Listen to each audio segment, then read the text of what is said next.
gente! Sejam bem-vindos ao nosso terceiro episódio do nosso PetCast. Vamos fazer uma breve retomada aqui, né? Primeiro a gente entrevistou a Séries, que é a nossa diretora aqui do campus de Campo Mourão. Ela falou sobre assuntos bem pertinentes voltados para os alunos e questões aqui da faculdade. Alguns desafios que a Unespar já enfrentou ao longo dos anos e foi uma conversa bem legal. Depois a gente entrevistou o Adalberto, que ele é formado em administração e ele é o nosso diretor do Centro de Áreas de Sociais Aplicadas, da quais os cursos pertencentes ao PET estão alocados. E agora a gente tem o professor João Lorim, conhecido por Lorim aqui no campo, né? No campus, perdão, que ele é do Centro de Áreas de Ciências Humanas. Interessante, né? A gente abriu aqui para você, estudante aqui da Unespar, que é das licenciaturas, poder ter uma ideia sobre o que é o Centro de Áreas, o trabalho que o professor desenvolve aqui com a gente. Então, professor, seja bem-vindo. Eu gostaria que você falasse um pouquinho da sua trajetória acadêmica para nós. Eu agradeço o convite, Leiara. Tem duas coisas que eu sempre gosto, é conversar, prosear um pouquinho, que eu sou filho de mineiro, né? E ouvir também, né? Eu acho que essa troca, acho que ela é sempre muito importante. E espero aí trazer um pouquinho dessa minha trajetória, das ações que a gente vem fazendo e contribuir aí com esse projeto muito bacana, que é esse Petcast. Adorei o trocadilho. Sim. Bom, como eu gosto de falar um pouquinho, então vou falar da minha trajetória acadêmica desde quando eu estava na adolescência. Porque eu acho que ali está o cerne do porquê eu acabei escolhendo o que hoje eu faço e gosto de fazer, que é ser professor, né, de Uhum. matemática. É, a, a nossa vida, né, e eu acho que a gente pode olhar para a vida e pode olhar também para as outras coisas também, seja na ciência, ou seja, outros fenômenos, dificilmente ela vai numa linha reta, numa coisa contínua, né? Sim. Na sétima série, eu reprovei de ano. Na sexta série, eu já passei por conselho, e na sétima eu reprovei. Depois que eu reprovei a sétima série, na oitava série eu já comecei a estudar à noite, ali por volta de 14, 15 anos. Eu fui estudar à noite, tinha que trabalhar. E nesse momento, por ter tido essa mudança de turno, na escola onde eu estudava, o período noturno era, naquele momento para mim, era um pouco mais fácil do que o período que eu estudava antes, que era à tarde. E aí eu comecei a ter um pouquinho mais de facilidade nas disciplinas. Eu acho que isso foi o ponto-chave, porque quando eu comecei a ter um pouquinho mais de facilidade, a minha autoestima começou a aumentar e eu passei então a ajudar alguns colegas de sala. Uhum. E nesse momento, quando eu estava na oitava série, eu comecei a sentir então prazer em entender Ensinar. e ensinar, Uhum. né? Eu queria entender, porque daí eu queria ensinar e isso né, então acaba que virou aquele ciclo, né, virtuoso. E aí nesse sentido desde a oitava série, e aí como uma das disciplinas que naquele momento eu acabei tendo um pouquinho mais de facilidade, eu falei, eu quero fazer matemática. Então eu decidi fazer matemática desde a oitava série. Claro, aí passou todo o ensino médio, prestei o primeiro vestibular, não passei no primeiro vestibular, né? Aí fiquei trabalhando, fiz 6 meses de cursinho, aí no segundo vestibular, aí passei na Universidade Estadual de Maringá e me mudei de Apucarana, porque todo esse contexto, né, foi Uhum. em Apucarana, onde meus pais nasceram e onde eu nasci. Não, desculpa, meus pais não nasceram lá.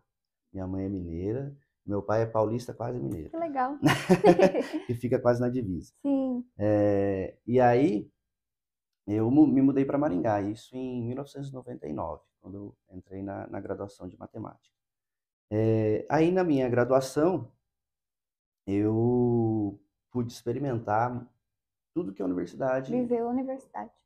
estava ali para oferecer. Uhum. Então eu fiz projeto de iniciação científica, fiz projeto de extensão, tive que trabalhar também a partir do segundo ano, né? O trabalho que eu consegui eu conseguia também era flexibilizar o meu horário para eu poder também participar desses outros projetos e também participei do movimento estudantil. Então Que acho que legal. isso fez com que eu tivesse uma experiência muito imersiva assim dentro da universidade e fez com que complementasse também a minha formação, não só a formação ali assim do curso de matemática, né? E E aí, nesse sentido, eu acho que eu sempre gosto de falar dessa coisa que eu reprovei a sétima série, que eu não passei no primeiro vestibular. Eu não passei na primeira seleção de mestrado que eu fiz. Na segunda que eu já tentei, eu já passei em primeiro. Não passei na primeira seleção do doutorado, né? Mas fiz o mestrado e fiz o doutorado. Meu mestrado e meu doutorado é na área de ensino de ciências e matemática, né? Então, eu gosto de falar isso porque a nossa vida, ela não é, ela tem rupturas, né? Uhum. Então, para a gente perceber que não é porque não é porque a gente encontra Alguns esses obstáculos que você vai obstáculos desistir, né? é que a gente desiste, ou Uhum. então quando às vezes a gente é apresentado, né, o nosso currículo Lattes, Uhum.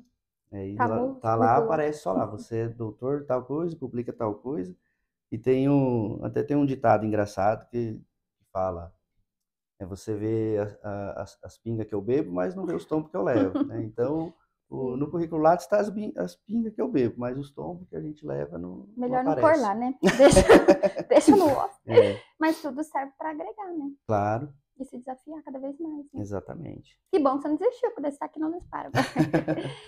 Tá. E daí você foi pro mestrado, doutorado, tudo na UEM. Não, eu fiz primeiro bacharelado, sou bacharel em matemática, depois eu fiz a Para licenciatura, poder dar aula, né? isso. Entendi. Depois eu fiz o meu mestrado, né, em ensino de ciências na UEM. Não. Quando eu estava no meio do mestrado ali assim, eu já comecei a dar aula como professor temporário na UEM, isso em 2008, né? E aí finalizei o meu mestrado, eu já estava ali como professor temporário, fiquei 4 anos na UEM como professor temporário, de 2008 a 2012. E aí eu saí da UEM quando eu assumi aqui. Então eu assumo aqui como professor efetivo em abril de 2012. Legal. Então já fazem 13 anos, um pouco mais de 13 anos que eu estou aqui como professor efetivo. E aí eu entrei aqui só com o mestrado. Naquele momento ainda, para os concursos públicos, ainda era permitido entrar só com o mestrado, até porque Era FECILCAM, provavelmente, né? isso estava na transição ali, Uhum. e também porque não havia também muitos doutores na área de ensino de matemática, né? E aí depois, em 2018, eu saí de licença para fazer 2018 não, 2014 saí de licença para fazer o doutorado e finalizei meu doutorado em 2018. Aí foi na UEL. Então eu fiz o meu Londrina. doutorado em Londrina. Uhum. E esse tempo de doutorado eu já estava como efetivo aqui. E aí tem que parar de dar aula, né? Fica. Não necessariamente, Você, você você tem o também. direito, Uhum. né? Eu peguei licença Uhum. de 3 anos, se eu não me engano, 2 anos e meio, Uhum. e aí para poder fazer. Mas não necessariamente. Uhum. Tem Pode gente. dar aula e Isso, fazer o doutorado ou o exatamente. mestrado, no caso, né? Aham. Entendi. Tá, beleza então, professor. Interessante, né, toda a sua trajetória e matemática, né, que todo mundo tem um tabu em relação à matemática por ser difícil, né? Mas parabéns aí pela sua trajetória. Então, assim, pensando nisso, né, da sua formação em raciocínio lógico, né, que é a matemática, como que você acha que as suas habilitações nesse curso te ajudam, te auxiliam no seu dia a dia aqui na gestão da Unespar? Certo. Bom, primeiro que eu acho que é até um dos temas que eu trabalho bastante na disciplina, numa das disciplinas que eu dou aqui na universidade, que é tanto filosofia da educação matemática, como história da matemática, ou até na disciplina do mestrado que eu trabalho agora, natureza do conhecimento matemático, tem algumas coisas que a gente acaba desconstruindo para favorecer, inclusive, um melhor entendimento a respeito da matemática. Que é essa coisa da exatidão, essa coisa da inflexibilidade.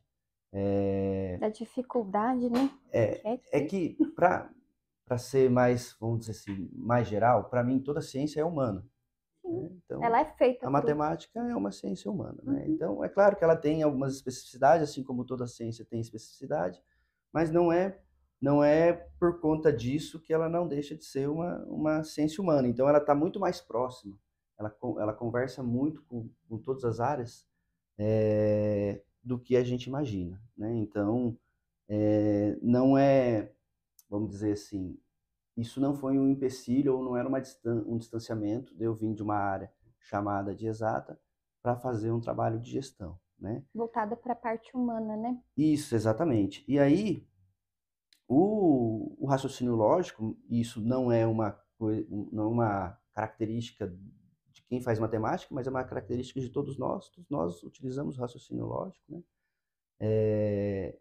Mas algumas coisas, né? Tem até eu me lembro de um professor que eu tinha de geometria e nas tarefas, nas provas que ele dava, assim, geralmente ele elogiava ou dava um valor maior nas notas quando você fazia o que ele chamava de resolução mais elegante, né? O que é essa resolução mais elegante?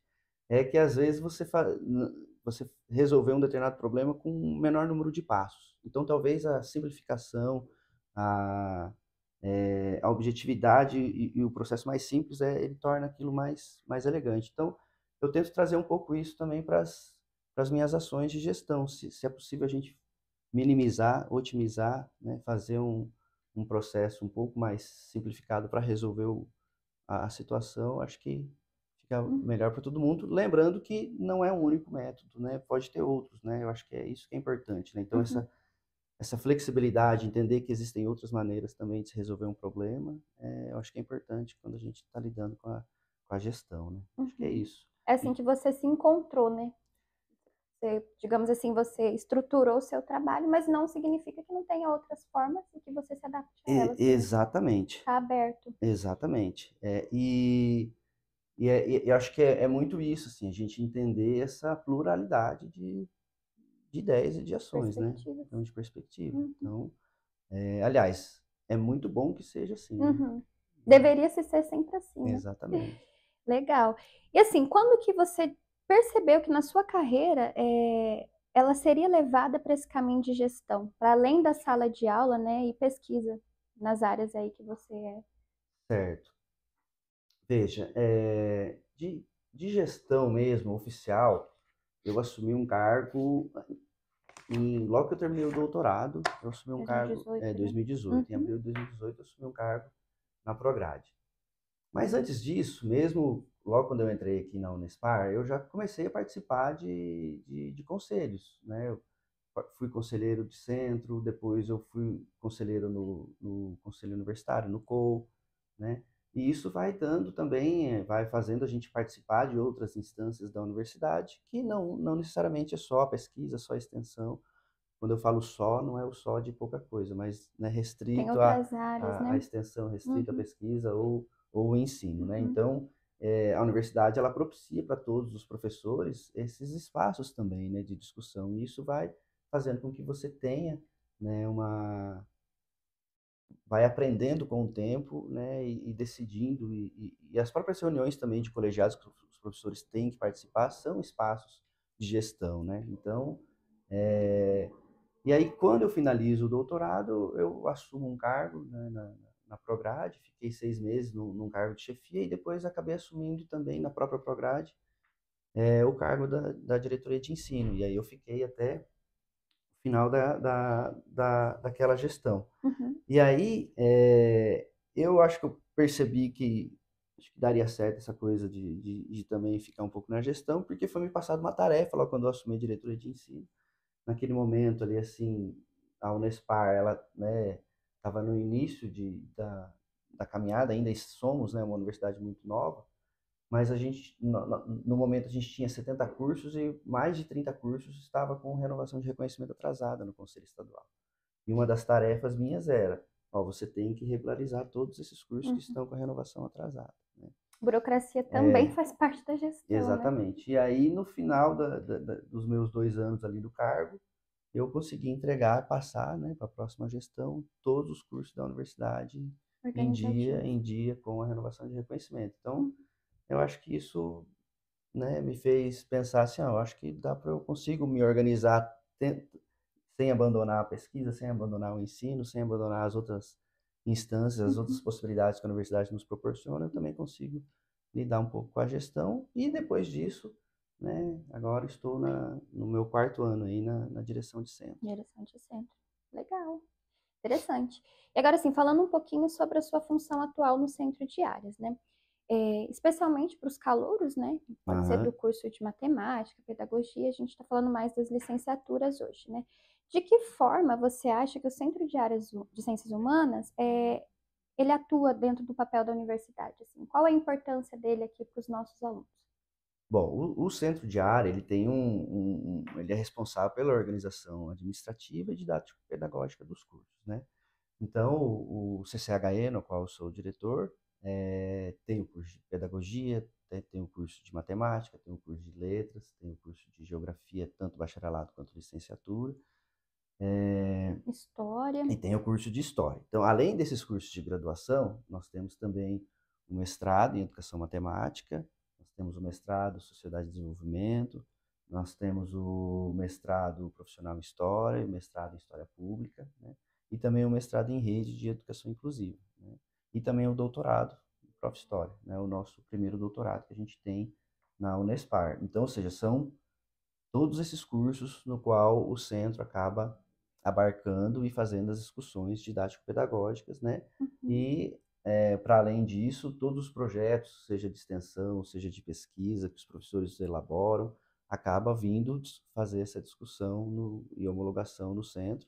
Então, o centro está para fazer essa É um essa apoio. organização, né, que cada colegiado separadamente faz em seu colegiado, mas aí depois se organiza tudo isso no centro, abarcando esses que eu acabei comentando, né? Uhum. Então, É um braço ali importante, né, pra... exatamente, né?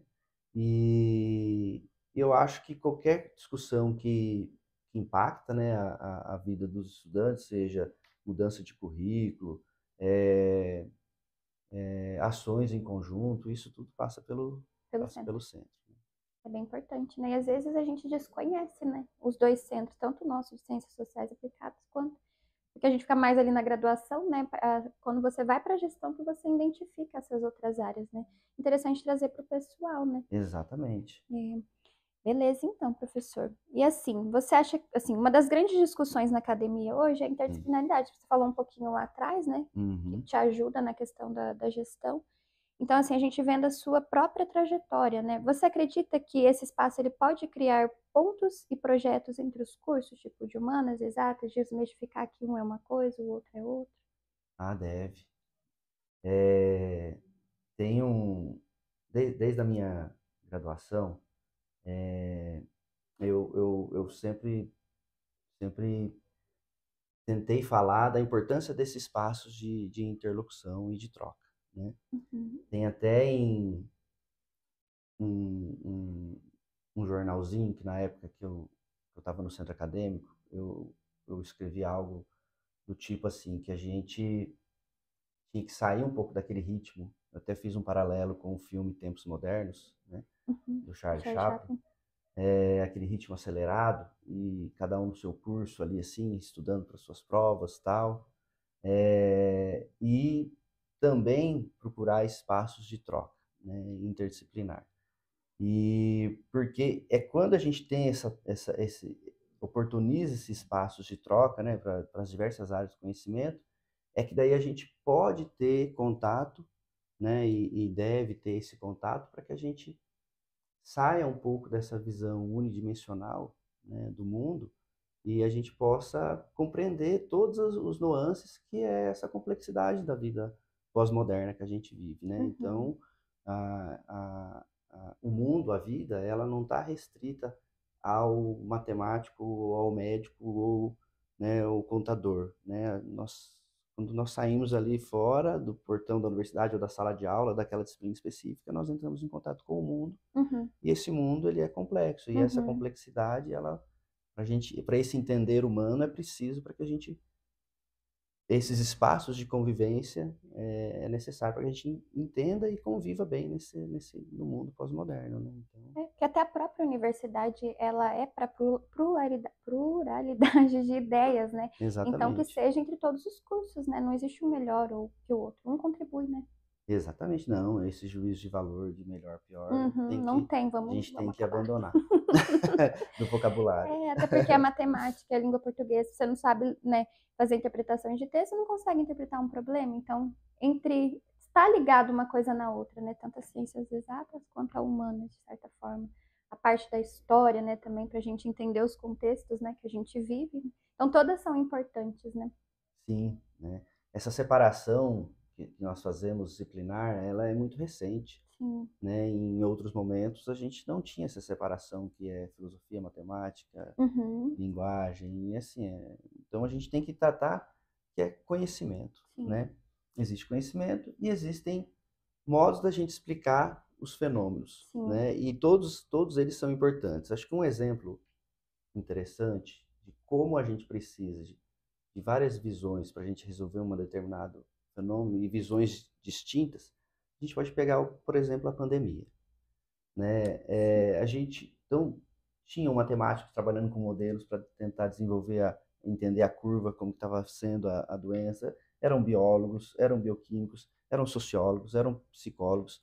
Ou seja, existe um fenômeno e você pode olhar para o fenômeno De de, várias de óticas, né? várias lentes. Uhum. E quanto mais lentes você olhar para esse fenômeno, mais interpretações você vai Vai ter. ter. Então, Uhum. a gente precisa de todos, né? Ou seja, a gente precisa de todas as áreas para a gente dar conta justamente dessa complexidade do Quer mundo. viver, né? Exatamente. Verdade. É, tem algum canal que os alunos possam acessar o centro de áreas?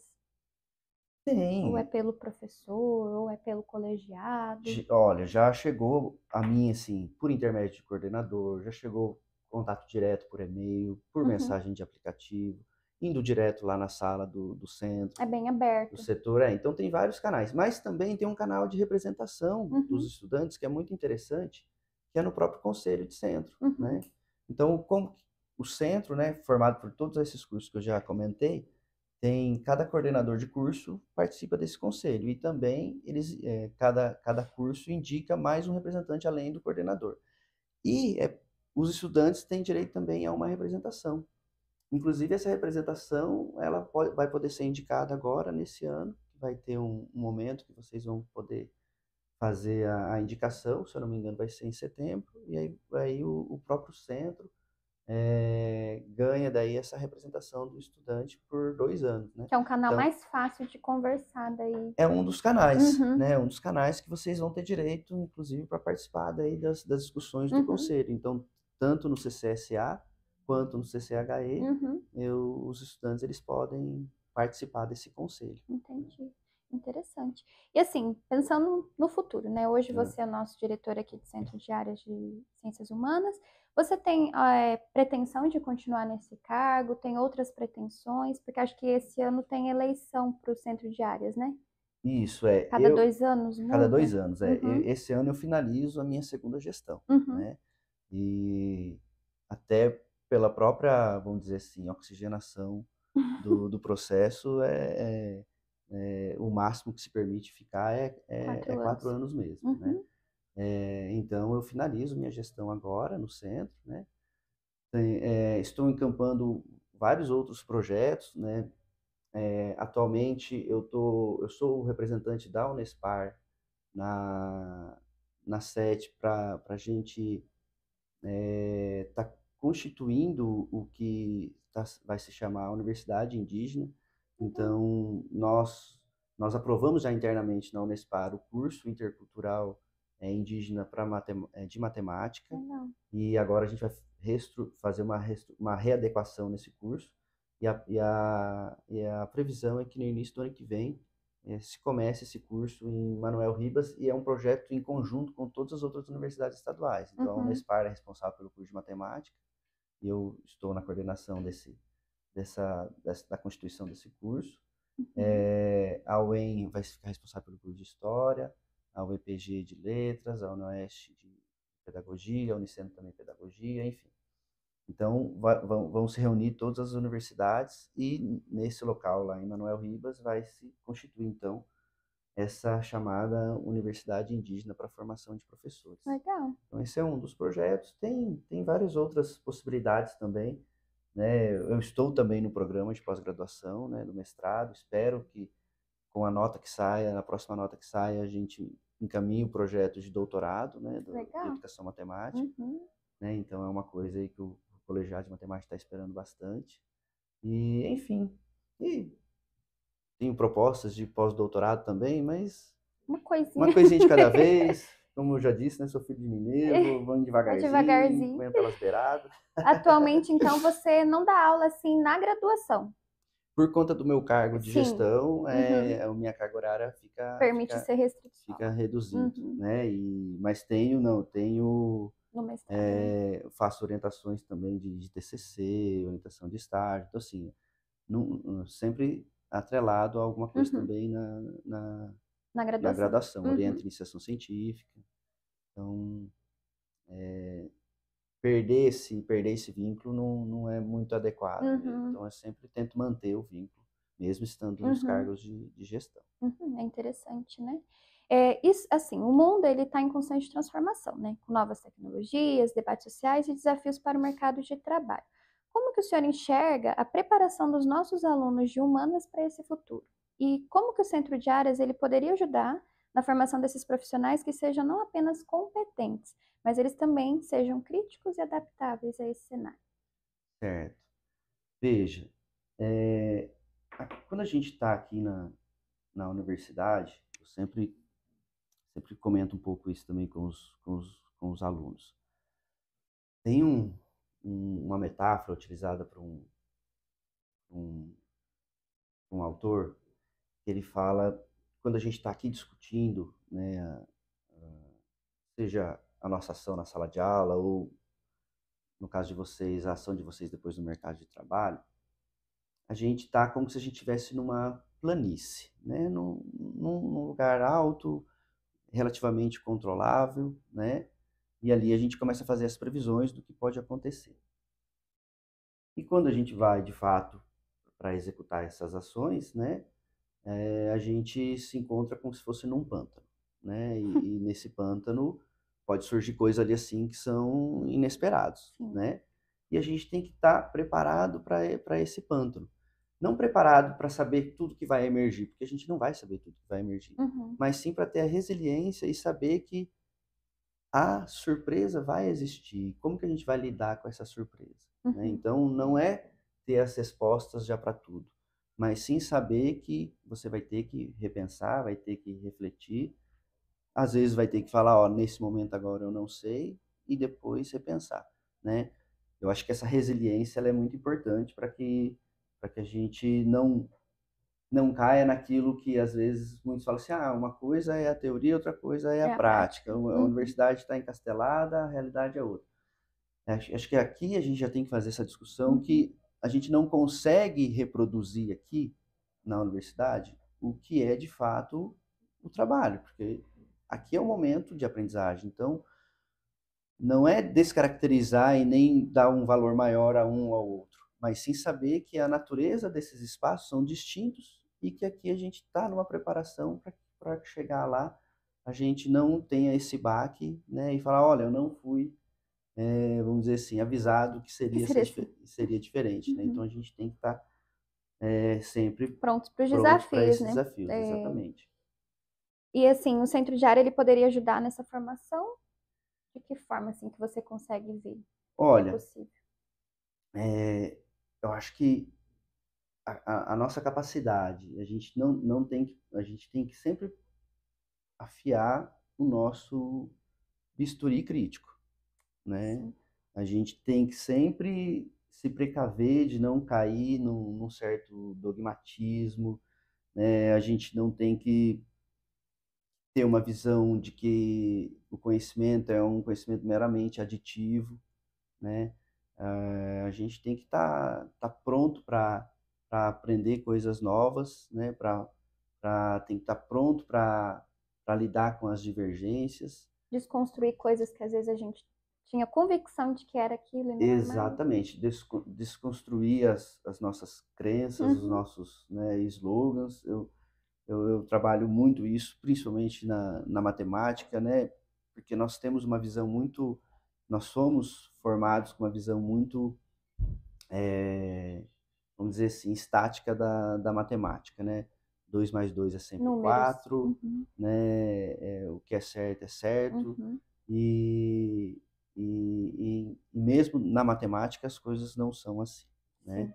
A gente, a gente tem que aprender que qualquer ciência ela vai tentar produzir um modelo explicativo para alguns fenômenos da sociedade.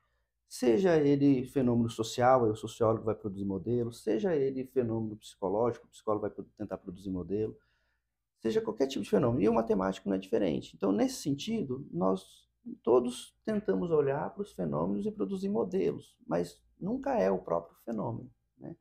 Então, a gente vai tentar sempre se aproximar do fenômeno por meio desse modelo. E aí, nesse sentido, a gente começa a perceber daí a criar, a desmistificar certas hierarquias de conhecimento. Então, todos os conhecimentos é para tentar se aproximar de algum fenômeno e explicar ele, né? E a matemática, por ser tida como essa coisa da exata, nunca muda, né? Uhum. Inclusive no minha própria dissertação de mestrado, eu trabalhei com rupturas, né? Para mostrar que é possível, a gente olhar para algumas passagens da história da matemática em que teve rupturas, né? Mudanças de paradigmas, né? E que bom que tiveram, né? Exatamente. E, e essa exatidão que às vezes a gente tenta trazer para a matemática, ela se desfaz de uma forma muito simples, porque até a nossa noção de exato, ela muda no recorrer do tempo. Tem um exemplo que eu gosto, que eu sempre falo para os meus alunos também, que é assim: quando a gente vai no supermercado e comprar um maço de cebolinha, ninguém fica olhando se o maço de cebolinha está um pouco maior ou menor. A unidade de medida é maço de cebolinha. E ninguém até hoje se incomoda. Então, a unidade de medida ela não precisa ser necessariamente uma unidade universal, o quilo, a grama. Ela pode ser um maço de cebolinha. E se torna uma unidade. E isso é também matemática, né? Uhum. Então, essa coisa da exatidão, essa coisa da inflexibilidade, né? Então, ela depende muito do que eu quero trabalhar, do domínio que eu estou trabalhando, né? Então, eu acho que desconstruir algumas certas crenças, né? Eu acho que é o papel de qualquer Sim. professor e os alunos que entram, né? Eu acho que tem que estar aberto para isso, né? Eu Uhum. acho que quando a gente tem muita certeza das coisas, a gente deixa de aprender muita coisa. Sim. Fica ali, né, focado naquilo e não olha ao redor, né? Exatamente. Interessante. Assim, professor, para a gente finalizar, queria que o senhor deixasse uma mensagem para a gente, para os nossos alunos, né? Não apenas só como nosso diretor de centro aqui das Ciências Humanas, mas como professor que trilhou toda essa trajetória e tem todo esse conhecimento, está sempre atrelado aos alunos. O que que você poderia dizer para nós? Olha, bom, primeiro que eu acho que uma coisa que é muito pertinente hoje a gente citar isso, é como que a gente vai incorporar, como que a gente lida com as inteligências artificiais, né? Sim. Essa questão da inteligência artificial, ela é muito importante porque, assim, se aqui na universidade nós promovermos um espaço onde a pergunta é o início, o principal, vamos dizer assim, é o norteador, eu acho que a inteligência artificial ela acaba sendo uma aliada, né? Porque a inteligência artificial ela só vai dar resposta, né? Sim. E quanto melhor for a sua pergunta, quanto melhor for a sua capacidade de fazer pergunta, talvez mais precisamente a gente vai ter essa resposta, né? Então, eu acho que a gente tem que sempre basear o nosso ensino, a nossa atuação aqui dentro da universidade como formulação de hipóteses, né? Então, essa nossa capacidade de conjecturar, essa nossa capacidade de formular hipóteses, eu acho que é algo que a gente tem que primar, independente de qualquer curso. E também, eu acho que a gente não tem que perder a capacidade de nos indignar, de nos sentir a sensação, né, de ter espanto. Tem uma frase de Albert Einstein que fala o seguinte: o mistério da vida me causa a mais forte emoção. É o sentimento que suscita a beleza e cria a arte e a ciência. Se alguém não tem mais a capacidade de experimentar espanto ou surpresa, já é um morto-vivo e seus olhos já se cegaram. Então, eu acho que a gente tentar, vamos dizer assim, garantir essa nossa capacidade de sempre se espantar, sempre se surpreender com as coisas, Questionar, né? questionar, eu acho Uhum. que vai nos deixando cada vez vivos. Uhum. E como eu gosto muito do Belchior, eu não poderia Deixar ele. deixar de citar Belchior, porque às vezes a gente sempre está procurando, né, alguns algumas coisas para a gente seguir, né? É comum a gente encontrar na internet, né? 10 passos para ser felizes, 10 passos para ser milionário, 10 passos para não sei, Hoje é milionário, né? Pensa né? primeiro que na economia, né? Então, Investimentos. assim, A gente né? Eu acho esquece. que tem muito coach por aí para poder falar essas coisas e eu acho que não é muito bem por aí. Uhum. Daí tem uma música uma música não, tem uma entrevista do Belchior que ele fala algo muito interessante, né? Que é o seguinte, ele diz assim: não me sigam, que eu também estou perdido. Ou façam ou descubram o próprio caminho. Façam como eu, inventem. Ou melhor, façam como eu. Não façam como eu, inventem. Invento. Interessante.